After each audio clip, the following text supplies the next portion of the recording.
Hey everyone, welcome back to another video from Explore the Outdoor.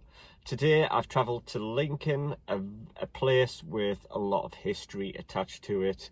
A bit of gruesome history surrounding the castle, but we'll go into that history a little bit later. But it's also got some beautiful architectural places that you can visit, such as the Cathedral, and I'm really looking forward to going into there, and also the very historical little market town that they have.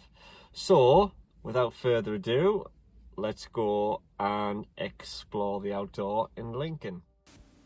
Lincoln Castle was my first stop on this historic landmine of explosive events over the centuries. The castle sits proud and strategically overlooking the surrounding landscape, keeping a very keen eye for incoming invaders. So passing through the west gate, you are immediately engulfed by the significant Norman architecture. But before this fantastic structure was created, the site was home to Roman settlers after the invasion in AD 43. The Normans were very swift to fortify a good defensible position, and shortly after 1066 William I made his mark defensively, which would most certainly be required in the bloody years to come within the town. So the castle had some great features like these dragons that breathed out smoke, and it made it a bit more exciting for the children. But what I also liked was the free tours that they did within the castle, giving you a little bit of history in depth as well. There, and they would have militia there to make sure nobody tried to rescue you. They were worried, these guys were so popular that there would be a rescue attempt. And so what they did was they built a gallows, roughly where I was standing, big gallows, and on the appointed day, the men were marched up, nooses around the neck, they put the militia just inside the doors, they were opened, and apparently there were about 2,500 to 3,000 people in the square. And they were dispatched. So as far as we're aware, they're the first people on record that we have that were hanged within the castle walls. It's known as Cobb Hall, and we think that corner of the east and north wall was quite badly damaged during the Battle of Lincoln. To get into a castle, there are three ways of doing it really. If it's a siege, you can try and get through the gates as the rebels and the French tried to do. You can try and scale the walls, bearing in mind that we've got an enormous ditch here. If you go out So part of the day ticket, the day pass that you get, is the outer wall walk, which is known as the medieval walk. Unfortunately, the lift wasn't operating today, so if you had sort of disability issues, mobility issues, you may not have been able to get up, but it is fully accessible for all. As you get to the top, you are immediately met by this fantastic view of the Cathedral of Lincoln, which you'll see further in the video as we go into the cathedral.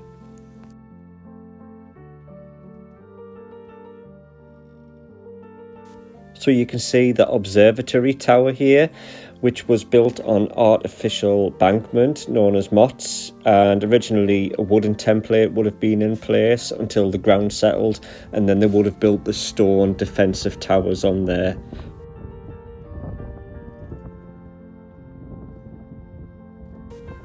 In 1660, Lincoln Castle finally ceased to be a military stronghold and was increasingly ran as a business.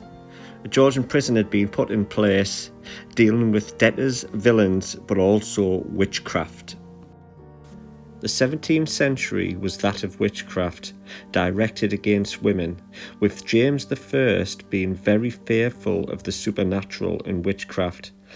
In 1619, sisters Margaret and Philippa Flower were charged with witchcraft causing death of Lord Ross, and were tried and hanged at this very spot in Lincoln. Also, prisoners from the Victorian prison who died of natural causes were buried on this spot as well at the top of the moat, with the headstones planted at their feet.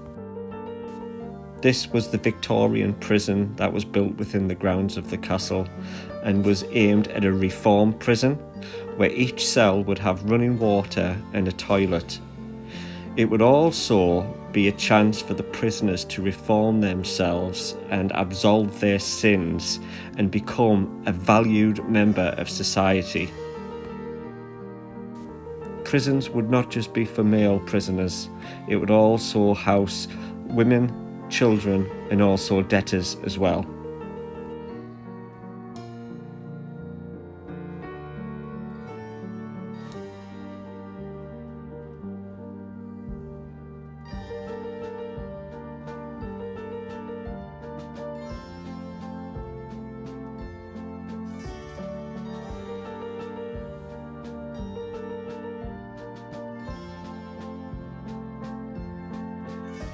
With the latest technology, it was fascinating to see the researchers find remains of prisoners within the grounds and also recreate their skeleton and facial features to give an impression of what you see below would be a male prisoner.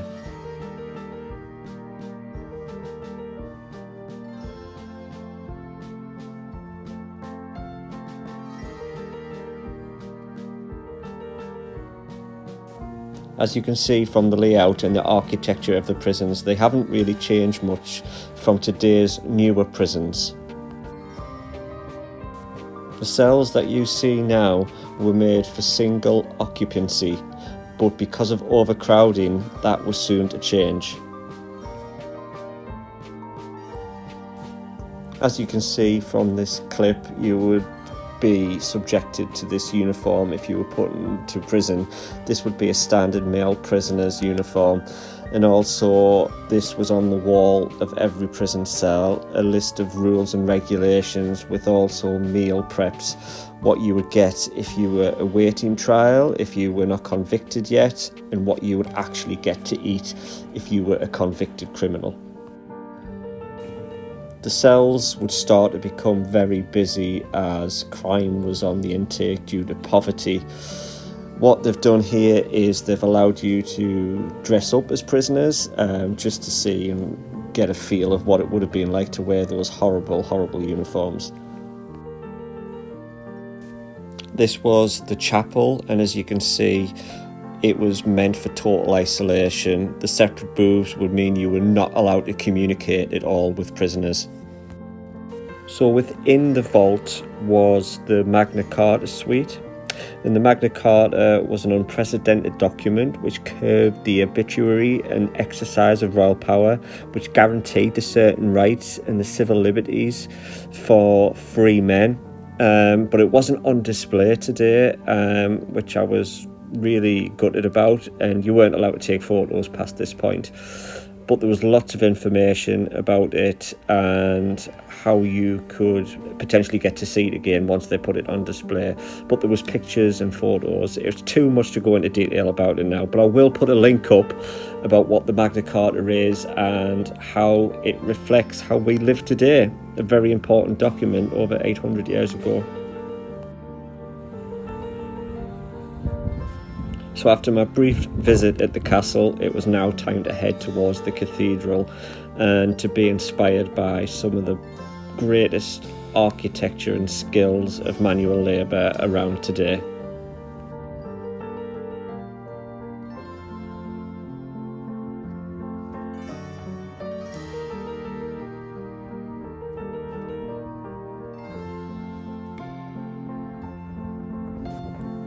This impressive building was not built by machines or laser-guided tools. It was built by handcrafted masonries almost 1,000 years ago. The history behind this cathedral is amazing, and you pay once to get in and you get in free for the rest of the year. So paying in once gets you access all year round. So it would have cost roughly about £2,000 a year to build this fantastic cathedral. That would equivalent to £5 million in today's money. But I reckon if they were to build this from scratch again today, I reckon you'll be looking at billions without a shadow of doubt. So some of this glass was installed around 1220, and it tells the tale of the Last Judgment. It actually faces north from where evil was believed to have come from. It's absolutely breathtaking, this window, and the video just does not do it justice.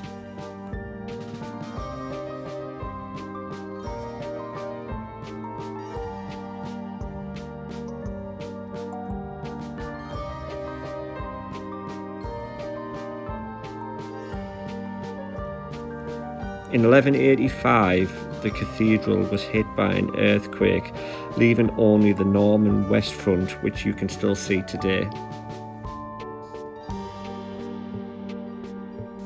In 1192 saw the production and the building work of the east end, and it wasn't until around 1245 when it joined back on to the west end of the cathedral.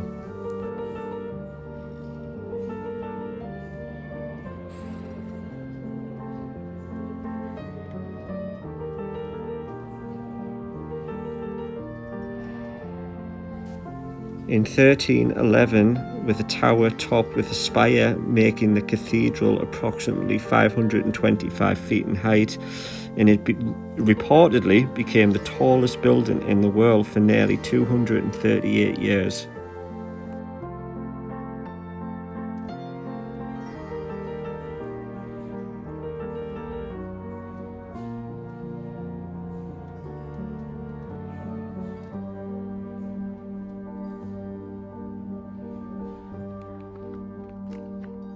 The thing that I find most fascinating about cathedrals, especially of this calibre, is the artistic value of the stained glass windows. They are so amazing. The attention to detail, the work effort, how they've stood the test of time is fantastic. And you know, you can't really experience that until you've actually been here. So I would definitely recommend coming here, definitely.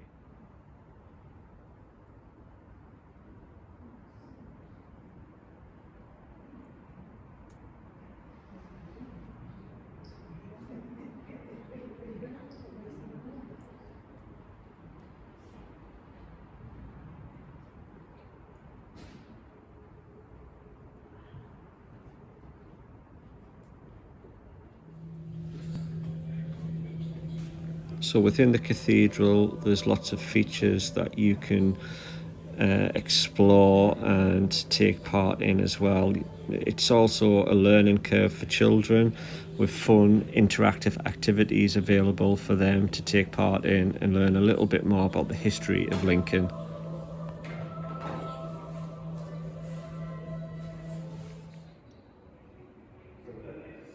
The skill that went behind to build this organ, but also mostly to play it, is unbelievable and beyond me. You can see from looking at the keys which ones have been played mostly over the years, and it sits at about 200 years old as this organ. It's fantastic that it's still in place today.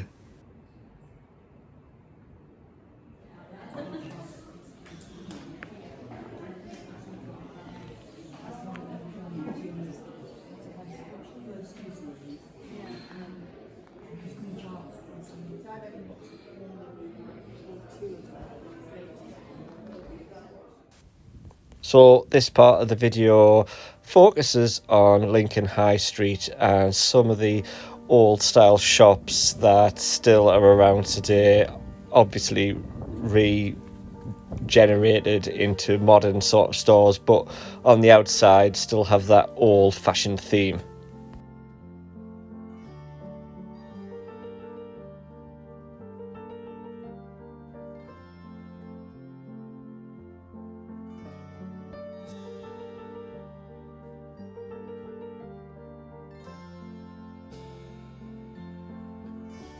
The old cobbled high street gives it that more of an authentic feel, and the old-fashioned sweet shops as well look absolutely fantastic. As you walked down, you were reminded of that sort of 18th, 17th century, 19th century even period, where you can imagine all sorts of sales and trades and everything that was going on. But you were also met with the new style, the architecture of Lincoln, so you had a bit of a mixture of the two.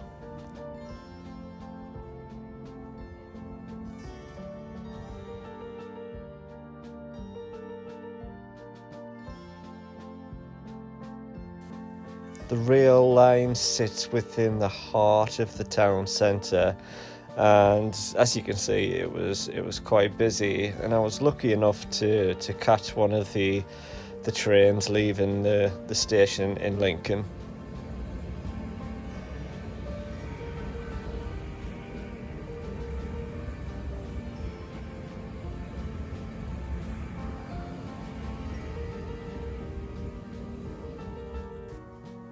The water levels were not surprisingly quite high, given the fact the amount of rain that we've had this winter.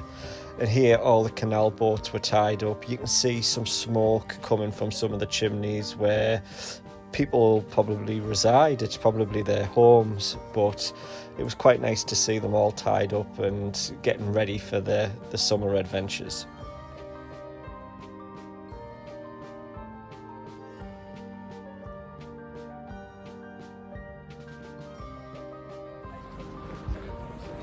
So there's so much to see and do here in Lincoln, and I feel it's worth a second visit just to take it all in again.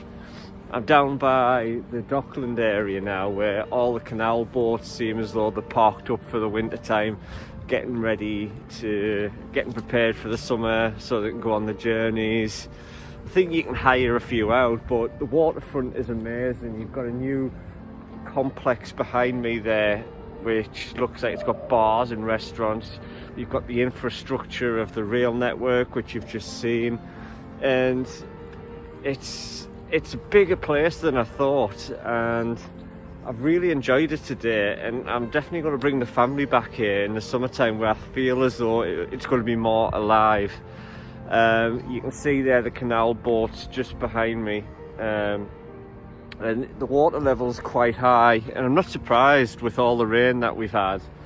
So I really hope you've enjoyed this video, and I think I'm going to have to put it in two parts. I'll see if I can get it in one part, but I've got a funny feeling it's going to be in two parts. I hope you've had a fab Christmas. I hope 2024 is going to be a better year for you. Please consider subscribing to the channel. It'll mean a lot to me. Also, nice comments as well, and just again, thank you for watching.